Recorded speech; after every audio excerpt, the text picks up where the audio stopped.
আপনি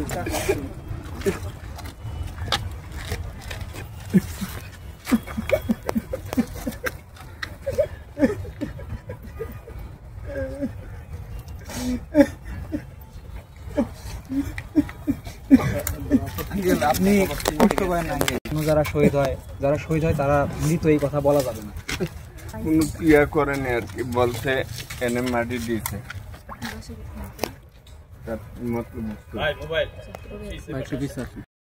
মানে নিখুঁত পাইছি, খবর পাইছি শুধু শহীদদের রায়ের বাজার শহীদ বুদ্ধিজীবী কবরস্থান মারি দেওয়া হয়েছে, কিন্তু কোনটা স্থানীয়ভাবে এই পর্যন্ত হেরাও তদন্ত করে বাইর করে নাই। আমরা ওই যে এই কবর এই দুর্বৃত্তাইয়া বিশ্রাজে, কিন্তু নিজের ছেলে মাটিও দিতে পারলাম না, দেখতেও পারলাম না, ধরতেও পারলাম না।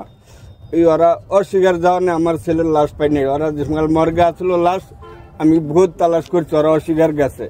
পরে ওই খুনি হাসিনা পলানের পরে এই নিউজ বাড়িছে হাসপাতাল থেকে। এই নিউজ মতন আইসি 19 জুলাই মারা গেছে, 24 তারিখ ওরা আঞ্জুমনে দিয়া দিচ্ছে। আঞ্জুমনে খবর লইছি, আঞ্জুমনে বলছে আমাকে করার কিছু নাই, মেডিকেলতে লাশ দেয়, আমরা নিয়ে দিয়াই।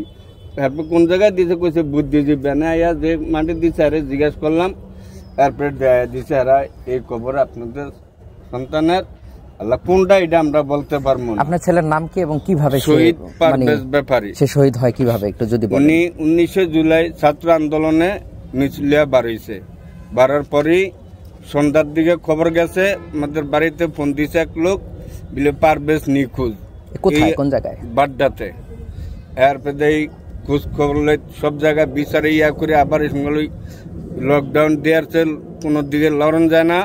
এরপরে আটটা যে দূর করছি গেছি, এরপরে ঢাকা মেডিকেল একবারের জায়গায় 5 বার খবর লইছি, মর্গে খবর লইছি, মর্গের অস্বীকার গেছে কোনো লাশ নাই। মর্গে বহুত লাশ আসিল, কিন্তু অস্বীকার গেছে লাশ নাই। এখন আপনি গতকালকে যে একটা রায় হলো এর উপর এটাতে আমি খুব খুশি হয়েছি, কিন্তু যত তাড়াতাড়ি উনির ফাঁসি হয় তাতে আমরা খুশি হবো আরো বেশি। আমাদের ছেলে সন্তানেরা আত্মার শান্তি পাইব।